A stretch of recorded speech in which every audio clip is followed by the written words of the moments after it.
अभी एक साहब ने नारा लगाया, हाफिज इकरार साहब ने कहा शेर है शेर। हमको देख के शर्म आ रही थी। नारा लगा रहे हैं मसले के आला हजरत का और चेहरे पे दाढ़ी नहीं। अच्छा बताओ, कोनो ऐसा शेर हो जिके न पंजा हो न दांत हो,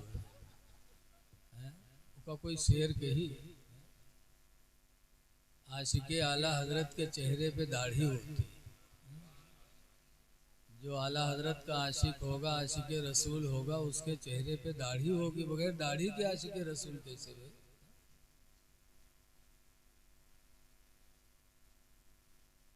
तो ऐसे है जैसे एक आदमी लीलवा गोदावे वाले के पास गवा, लीलवा गोदावे ऐसे मेरे पीठी पे यहाँ शेर बनाई दे तो लिहिस सुई लगे इस किरण। जब मारी चप्प से पीठी पर तब चिल्लान, अरे क्या कर रहे हो? कहा शेर की पूंछ बना रहा हूं। तो कहा था बगैर पूंछ के बना तो बहुत से शेर ढूंढो तो होता है, पूंछ ना बनाए बहुत तकलीफ होती। अच्छा ठीक। फिर सुई कचोया तो फिर चिल्लाया, अरे अब क्या बना रहे हो? कहा शेर का पैर बना रहा हूं। अरे पैर ना बना, बहुत शेर लेंगड़ो तो होता है, बगैर पैर के शेर बनाए। अच्छा फिर सुई कचोया, जब फिर चिल्लाना, कहा अरे अब क्या बना रहे? कहा शेर की आंख बना रहा हूं। अरे आंख न बना, बहुत से शेर अंधरो तो होता है, बगैर आंखें के शेर बनाए। तब उसने कहा या अल्लाह मैं कौन शेर बना दूं कि जिसका जिसकी न टांग हो, न पूंछ हो, न आंख हो, न दांत हो, कैसा शेर है? ऐसे आज मुसलमान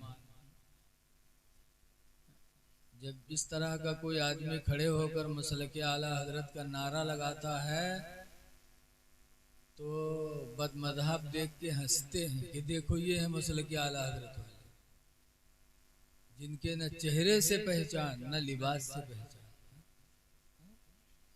शर्म आती है। गुजरात से एक मुसलमान गुजराती बरेली आए आला हजरत के दरबार में।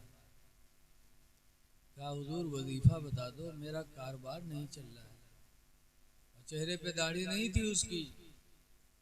तो आला हजरत फरमाते हैं सुनो, वजीफा पढ़ना मुस्तहब है, पढ़ो तो सवाब मिलेगा, ना पढ़ो तो गुनाह नहीं। वजीफा पढ़ना मुस्तहब है। भैया इको बंद कर दो। वजीफा पढ़ना मुस्तहब है और चेहरे नहीं, आवाज़ ना बढ़ो यार, आवाज़ बहुत बड़ी है। वजीफा पढ़ना मुस्तहब है और चेहरे पे दाढ़ी रखाना वाजिब है। वाजिब का छोड़ना गुनाह है, मुस्तहब का छोड़ना गुनाह नहीं। पहले वाजिब अमल करो, वाजिब पूरा करो, फिर मुस्तहब के पीछे पड़ो। और वाजिब को छोड़कर मुस्तहब के पीछे पड़ोगे तो अल्लाह मुस्तहब को कबूल नहीं करेगा। आला हजरत ने कोई वजीफ़ा नहीं बताया। वो गुजराती मुसलमान चला गया। कुछ दिनों के बाद जब उसकी दाढ़ी पूरी एक मुट्ठी हो गई तब फिर गुजरात से बरेली आया। आला हजरत इमाम अहले सुन्नत ने देखा तो मुस्कुरा पड़े। मुस्कुरा के आला हजरत फरमाते, हाँ अब तुमने वाजिब को पूरा किया है, अब तुम्हारा मुस्तहब भी खुदा के दरबार में कबूल होगा। तब आला हजरत ने वजीफ़ा बताया और वो गया, पढ़ा, माला माल हो। तो आशिक रसूल और आशिक आला हजरत होना बहुत बड़ी नेमत है, बहुत बड़ी नेमत है। लेकिन उसके लिए कुछ ज़रूरी चीज़ें हैं। इसके रसूल बहुत बड़ी दौलत। कुरान करीम के एक आयत मैंने पढ़ी है, अल्लाह फरमाता है यौम यफिरुल मरउ मिन अखीही, है मेरे बंदे उस दिन को याद कर जिस दिन इंसान अपने भाई से भागेगा। व उम्मीही व अबीही, और अपने माँ से भी भागेगा और अपने बाप से भी भागेगा। व स्वाहिबतिही व बनीही, और अपनी बीवी से भी भागेगा और अपनी औलादों से भी भागेगा। आज तो बीवी के लिए आदमी ज़माना छोड़ देता, बीवी के लिए भाई बहन को छोड़ देता, माँ बाप को छोड़ देता। लेकिन एक दिन ऐसा आएगा कि इंसान अपनी बीवी से भी भागेगा। उस दिन को हमें याद करना है। लिहाजा उस दिन कौन सी दौलत हमारे काम आएगी? वो दौलत है इश्क़ मुस्तफ़ा, नबी की मोहब्बत। आला हज़रत इमाम अहले सुन्नत फरमाते हैं, लहद में इश्क़ रुखे शह का दाग लेके चले। लहद कब्र को कहते हैं। लहद में इश्क़ रुखे शह का दाग लेके चले। लहद में इश्क़ रुखे शह का दाग लेके चले। अंधेरी रात सुनी थी चराग लेके चले। अंधेरी रात सुनी थी चराग लेके चले। कब्र में अगर कोई रोशनी है तो इसके रसूल। जब जिसके दिल में इसके रसूल होगा उसकी कब्र में सरकार आएंगे, और जब आएंगे तो कब्र का क्या हाल होगा।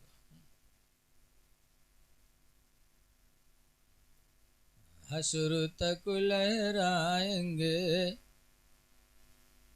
कब्र में लहराएंगे, ताहश्र चश्मे नूर के। कब्र में लहराएंगे ताहश्र चश्मे नूर के। और जलवा फरमा होगी जब तलअत रसूलुल्लाह की। जलवा फरमा होगी जब तलअत रसूलुल्लाह की। तो सबसे बड़ी दौलत है इसके रसूल। बहरहाल खुशी ये हुई कि अपना मुसलमान नौजवान न दाढ़ी से लेकिन अपना नारा तो जानता है। कुछ लोग ऐसे हैं जो कुछ नहीं जानते। एक जगह गए ने एक आदमी से पूछा, भैया तुम किसके उम्मती हो? तो कहा थे का मौलवी जाने, हमें नहीं पता।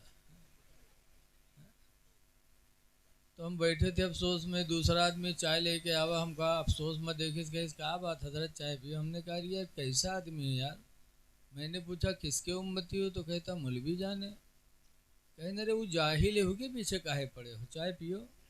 तुम कहा अच्छा तो तुम बताओ तुम किसके उम्मती हो? तो कहा तेरे चाय पियो, आपसे बाहर थोरो हन, चाय पियो। अब बताओ, ऐसे ऐसे भी बैल पड़े हैं दुनिया में। बैले हो, इंसान थोड़ो। बैल इंसानों में भी तो रहते हैं। बोलो, एक बैल तो टहरा थे यार वहाँ सड़वे, और एक बैल हमरे तुमरे बीच में रहा था। हमारे यहाँ नवाबगंज पीरबितनी दरगाह में एक मदरसा चलता है। वहाँ हज़रत अल्लामा कारी अली हसन फ़ारूक़ी अली रहमा का तो इंतकाल हो गया, लेकिन उनके ज़माने की बात है। एक दिन पान खाए टहल रहे थे, थूकने की ज़रूरत पड़ी तो उगलदान एक लड़का से कहे कमरा से उगलदान उठा ला। मदरसा के लड़का देहात कर पहुँचते हैं तो गवा उगलदान उठावे, लेकिन जानत नहीं रहे उगलदान का हो। गवा पूरा कमरा ढूंढ के चला हुआ। कह हजरत तुम उगलदान नहीं है। उगलदान जानत हो आप लोग, जिमा थुक्का जाता। गवा ढूंढ के आओ, कहे हजरत तुम उगलदान नहीं है। कहना भाई वही मैं है जा। तो फिर गवा जब पहचानते नहीं तो का उठा लावा। फिर ढूंढ ढाड़ के आओ, कहते हजरत तुम नहीं है। तब हजरत गए कहीं देखें, कहीं देख वद दे रखा है रे। वही हुए उगलदान। तो जब वो उठे देखे तो कहे सरे हजरत इमा कोनो सार थूक मारी से, इमा हजरत कोनो सार थुक्की से। तो हजरत कहते हैं ले अल्लाह बैल कहीं का। तो बैल इंसानों में भी होते। मुसलमान अपने दीन को न पहचाने, अपने इस्लाम की तारीख को न पहचाने। ऐ लोगों, दीन को पहचानो, दीनदार बनने की कोशिश करो। और दीन कहाँ पहचानोगे? जलसे में। छोटे बच्चों के लिए तो मदरसा है, बड़ों के लिए दीनी महफिलें हैं। इन महफिलों से इस्लाम जिंदा होता है। रसूलुल्लाह सल्लल्लाहु अलैहि वसल्लम के ससुर खलीफे दोम हजरत उमर फारूक आजम कहा करते थे, मन अनफक़ दिरहमन अला क़राति मौलदिन नबी, जिसने नबी की मिलाद पर 1 रुपया खर्च किया, फ़क़द अहयल इस्लाम, तो उसने इस्लाम को जिंदा कर दिया। मतलब महफिलों से इस्लाम जिंदा होता है। भैया इनको बिल्कुल बंद कर दिया। महफिलों से इस्लाम जिंदा होता है। सरकार भी तकरीर करते थे, बुजुर्गों ने भी तकरीर किया है।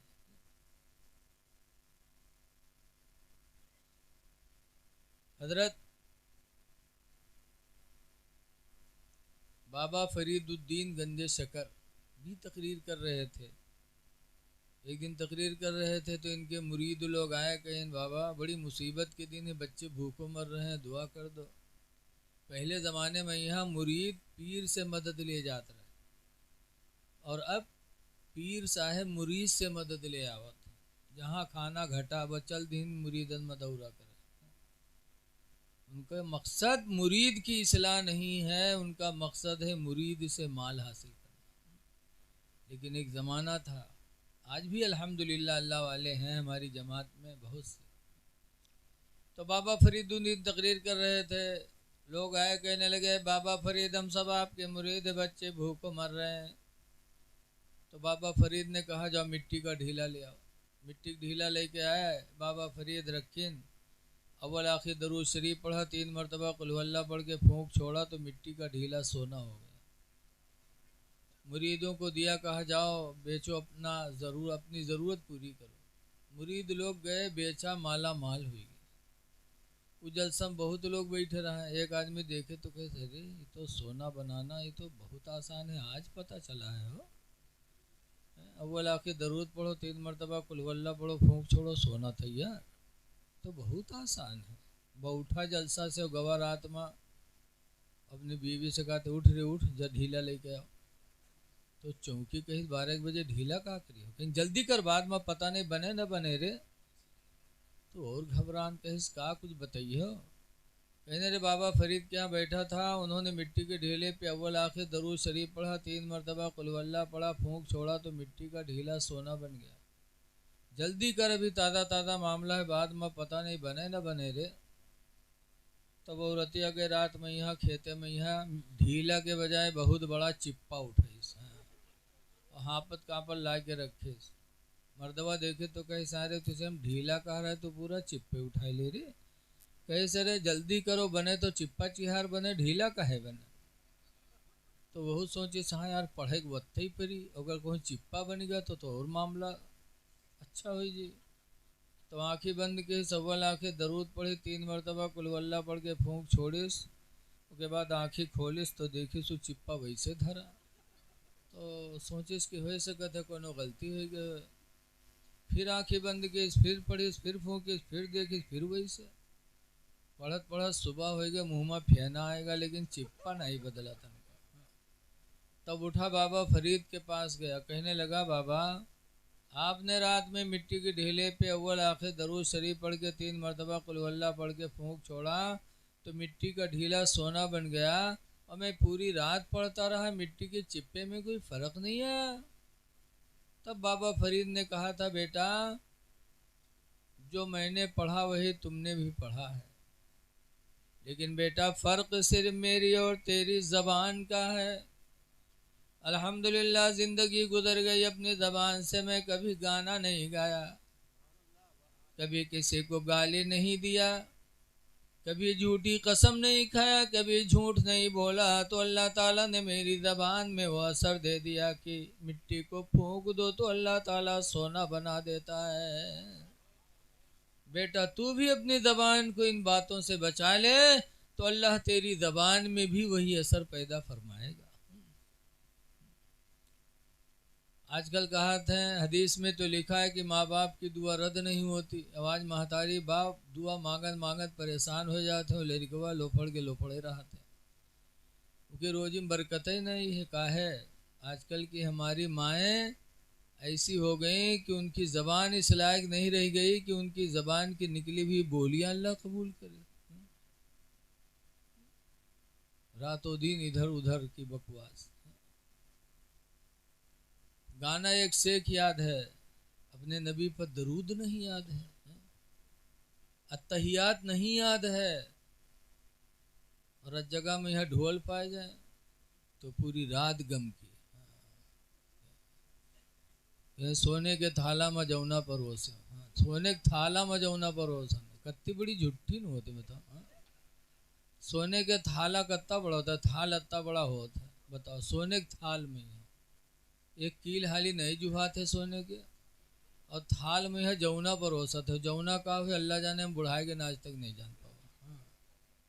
जब ये इतना झूठ बोलेंगी सरासर तो क्या अल्लाह इनकी ज़बान की निकली हुई बोलियों को कबूल करेगा? शेख सादी कहते, हजरत बाबा फरीद ने कहा था, बेटा पढ़ा तूने वही है जो मैंने पढ़ा, लेकिन फ़र्क सिर्फ हमारी तुम्हारी ज़बान का है।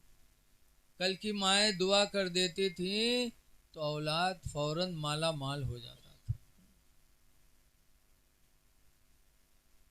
कुरान के बाद सबसे बड़ी किताब है बुखारी शरीफ। बुखारी को लिखने वाले कौन हैं? मोहम्मद बिन इस्माइल, बुखारा के रहने वाले। ये अपनी माँ के पेट से नाबीना पैदा हुए थे, अंधे, लेकिन हुजूर की मोहब्बत थी तो हुजूर की हदीस पूछ पूछ के याद करने लगे। और 10 हदीस नहीं, आज हमसे तुमसे कोई 20 हदीस सुनाने के लिए कह दे तो नहीं सुना पाएंगे।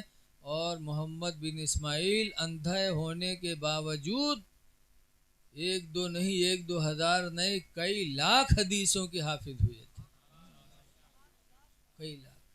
अभी नहीं कि कोई मदरसम दाखिला करा के हाफिजा की ना, दूर दूर जाके हुजूर की हदीस सुन के आते थे। एक मर्तबा बुखारा से एक हदीस के लिए सफ़र किया, पता चला कि फला जगह एक आदमी है जिसे हुजूर की एक हदीस याद है, वो हदीस उसने हुजूर की ज़बान से डायरेक्ट सुना, किसी के वास्ते से नहीं सुना। तो सफ़र किए, मोहम्मद बिन इस्माइल नाबीना है, एक हदीस के लिए सफ़र कर रहे हैं, 1 महीना तक चलते रहे। 1 महीने के बाद जब वहाँ पहुँचे, दरवाज़ा खटखटाया तो आदमी बाहर निकला और खाना खा रहा था, तो हाथ में रोटी लिए लिए चला हुआ। दरवाज़ा खोले, सलाम हुआ, कहा मैं बुखारा से आया हूँ, फला आदमी से मिलना है। कहा वो आदमी मैं ही हूँ। जब तक उसके मुँह के नवाला ख़त्म हुआ, वो रोटियाँ काट ली इस मुँह से और फिर खाए लाग पगुराए लाग। कहा तो वो आदमी मैं ही हूँ। मोहम्मद बिन इस्माइल कहते नहीं नहीं, मुझे उस इंसान से मिलना है जिसने फला हदीस मेरे पैगंबर के मुंह से सुना है, डायरेक्ट सुना है, किसी का वसीला बीच में नहीं है। कहा हाँ हाँ वो मैं ही हूँ। तो मोहम्मद बिन इस्माइल कहते तुम ही हो? कहा। तब कहते हैं तुम जाओ खाना खाओ, मैं बुखारा वापस जा रहा हूँ। अरे इतना लंबा सफ़र करके 1 महीना से चल के आए हो और मैं मिल भी गया हूँ, फिर वापस जा रहे हो, सुनोगे नहीं? मोहम्मद बिन इस्माइल नाबीना है, कह रहे हैं मैं इतना लंबा सफ़र करके ज़रूर आया था सिर्फ उसी एक हदीस सुनने के लिए, लेकिन मैं तुम्हारी ज़बान से सुनना नहीं चाहता। कहा क्यों? कहा तुम खड़े खड़े खा रहे हो और खड़े होकर खाने पीने से मेरे पैगंबर ने मना फरमाया है। तो जब तुम्हारे अंदर नबी की एक सुन्नत का एहतराम नहीं है तो मुझे तुम पर भरोसा भी नहीं है कि तुम मेरे नबी की हदीस भी सही सुनाओगे। मैं तुम पर भरोसा नहीं करता, मेरा भरोसा उठ गया जब तुमने नबी की सुन्नत का ख्याल नहीं रखा, तो तुम मेरे पैगंबर की हदीस भी सही नहीं सुना पाओगे। चलिए आए, अब बताओ, इतनी मेहनत से, इतनी तहकीक करके कई लाख हदीसों के हाफिज हुए होंगे, कितनी मेहनत पड़ी होगी, लेकिन नाबीना थे। एक दिन दिल में सोचा कि अरे इतनी मेहनत करके मैंने हदीसों को याद किया है, जब तक ज़िंदा रहूँगा कोई पूछेगा तो सुना दूँगा, और मेरे मरने के बाद ये हदीसें उम्मत मोहम्मदिया कैसे सुनेगी। तो सोचा कि इन सबको लाओ लिख करके किताब बना दूँ। तो माँ के पास गए, कहा अम्मा तुम जानती हो इतनी मेहनत करके मैंने हदीसों का हाफजा किया है, और मैं मर जाऊँगा तो ये हदीसें आने वाली उम्मत मुस्लिमा को कौन सुनाएगा। लिहाजा मेरा इरादा है कि मैं किताब की शक्ल दे दूं। तो उनकी माँ कहती, बेटा अगर ये नेमत तुम्हारे नसीब में होती तो अल्लाह तुम्हें नाबीना नहीं बनाता।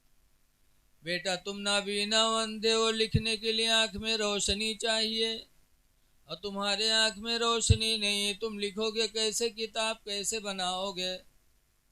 तब मोहम्मद बिन इस्माइल ने कहा था, मेरी माँ मुझे भी मालूम है कि लिखने के लिए आँख में रोशनी चाहिए और मैं अंधा हूँ, लेकिन ऐ मेरी माँ मुझे ये भी मालूम है कि तुम मेरी माँ हो, और मेरे नबी ने फरमाया कि माँ बाप की दुआ अल्लाह कभी रद्द नहीं करता। तो ऐ मेरी माँ तुम दुआ कर दो कि अल्लाह मेरी आँखों की रोशनी को वापस फरमा दे। कर दो मेरी माँ दुआ कि रोशनी अल्लाह दे दे, ताकि वो हदीस की किताब में लिख डालूं। बुखारी की माँ ने कहा था, बेटा अगर यही बात है तो आज रात मैं अपने रब से दुआएं करूंगी। सारी दुनिया सो गई, तब मोहम्मद बिन इस्माइल बुखारी की माँ ने वजू बना के 2 रकात नफिल पढ़ा था, और नफिल पढ़ के दुआ मांगी थी, अल्लाह तो खूब जानता है मेरे बेटे ने तेरे नबी की हदीसों का हाफिजा किया है, लिख करके हदीस की शक्ल देना चाहता लेकिन अंधा है। अल्लाह मेरे हाथों की लाज रख ले, मेरे बेटे की आंखों की रोशनी वापस फरमा दे। रात में माँ ने 2 रकात नमाज पढ़ के अपने बेटे के लिए दुआ मांगी। तारीख गवाह कि मोहम्मद बिन इस्माइल बुखारी लेटे थे नाबीना हो के, लेकिन सुबह उठे तो अल्हम्दुलिल्लाह बीना हो के उठे थे। और ऐसी रोशनी अल्लाह ने माँ की दुआओं के वसीले से वापस किया कि लिखा है कि काबा के अंदर बैठकर दिन में सूरज के उजाले में लिखा करते थे, और जब रात होती थी तो चांद के उजाले में बैठे हरम के अंदर बुखारी लिखा करते थे। आज हमारे आंख में, आपके आंख में वो ताकत नहीं कि चांद के उजाले में लिखा जा सके, लेकिन माँ की दुआ के वसीले से अल्लाह ने वो रोशनी मोहम्मद बिन इस्माइल बुखारी की आंखों में वापस किया कि चांद के उजाले में बैठ के लिखा करते। तो माँ की दुआएं कबूल होती हैं, लेकिन आज हमारी तुम्हारी माएँ बिगड़ गई हैं। कल की माएँ अच्छी थी। कल की माएँ अपने बच्चों को सीने पे लेटा के दरूद की थपकियाँ दिया करती थी कि सो जाओ या मुस्तफा कहते कहते, खुले आँख सल्ले आला कहते कहते, कि बेटा सो तो मुस्तफ़ा के नाम पर, उठो तो मुस्तफ़ा के नाम पर। तो बच्चे नमाजी भी बनते थे, आशिक रसूल भी बनते थे। और आजकल की हमारी माँ बहनों ने बदल दिया पैतरा। आज लड़का रोवे लागी तो कहाँ कलिमा कहाँ दरूद, जहाँ रोवे लागी वो उठा के बिस्तर पटकी है तो के भदर भदर पीटी है, ये सो जा खनत मनत दुई कौड़ी पायो, कौड़ी लेके गंग बहायो, गंगा माता बारू दीन, बारू लेके भुजवक दिया, भुजवाम का लावा धीस। अल्लाह जाने कहाँ से याद के लेते हैं। नहीं के कोनो किताब आज तक छपी है, न कोनो के मौलवी टीचर आज तक आए, लेकिन अल्लाह जाने कहाँ से पिटिया लेते। और छोट मोट कहानी ने इतनी लंबी कहानी याद के रातें इतनी देर तक पीटा थे कि लड़का डरकर मारे सो जाए। बड़ी देर तक पीटा करिए कि सो जा खनत मनत भी कौड़ी पायो, कौड़ी लेके गंग बहायो, गंगा माता बारू दीन, बारू लेके भुजवक दिया, भुजवाम का लावा दे, लावा लेके खीर बनाए, सब घर खाएन, काने बिलैया खाए, छू तब फूक छोड़त है। तो बताओ लड़का मुसलमान बनी है। जब महतारी इतनी बड़ी फराडिन है, झुट्ठिन, कहते खीर बनावा सब घर कहीं कानी बिलैया खेस। बताओ, हम बुढ़ाए के आज तक कानी बिलैया नहीं देख पावा, और इनके मुलाकात रोज कानी बिलैया से होते हैं। खीर बनाए बनाए कानी बिलैया खवावत है। अल्लाह जाने बिलैया कहानी रहा था कि खुदा ही कहानी रहा था। जब माँ इतनी बड़ी झुट्ठिन होगी तो लड़का का दीनदार बनी, तो कह यही मदरसा में ही है कि मौलवी तुम पढ़ाओ नहीं, बहुत चर्बिया है, 2 साल हुए हमरे ले तक पारा नहीं खत्म करा पाया है। बताओ मौलवी बेचारा का करे है? तुम पहले न हुआ बिगाड़े बैठी। हुजूर ने फरमाया है कि बच्चों का सबसे पहला मदरसा माँ की गोद है। माँ की गोद सबसे पहला मदरसा। अगर बच्चा माँ की गोद में कामयाब हो गया तो जिंदगी के हर मोड़ पे वो कामयाब ही रहेगा। गौसे आदम माँ की गोद में पढ़े थे, बाबा फरीदुद्दीन नमाजी बने थे तो माँ की गोद से बने थे। तो दुनिया में चमके, आज भी चमक रहे हैं, कयामत तक चमकेंगे। इसलिए ज़रूरत है कि हम और आप दीनदार बने, और दीनदार के लिए अल्लाह और उसके रसूल ने बहुत से कवानीन नाफिज किए। दीनदार के लिए सबसे पहले ज़रूरी है कि अपने नबी पर ईमान रखे, अपने नबी से सच्ची मोहब्बत करे। देखो बरेली वालों ने मोहब्बत किया है तो अल्हम्दुलिल्लाह आज भी चमक रहे हैं, क़यामत तक चमकेंगे। बहुत मोहब्बत किया। आला हजरत रामपुर का नवाब शिया था। आला हजरत को बुलाया मुलाकात के लिए। कोई मसला था, 200 आलिम नहीं हल कर पाए थे, तो आला हजरत ने अकेले वो मसला हल किया था। 200 आलिम मिलके नहीं हल कर पाए तो आला हजरत ने मसला हल किया। तब नवाब रामपुर को शौक़ पैदा हुआ कि इतने बड़े आलिम की ज़ियारत की जाए, तो आला हजरत को बुलवाया रामपुर की, आइए। हम लोग हुए तो दौड़ जीत हुए कि नवाब बलवे से आज मिली कुछ, लेकिन आला हजरत ने सुना था वो शिया है, तो आला हजरत ने फरमाया मुझे रामपुर आने का मौका नहीं है। तो जब नहीं गए तो उसने कहा मैं खुद बरेली आ रहा हूँ आपसे मिलने के लिए।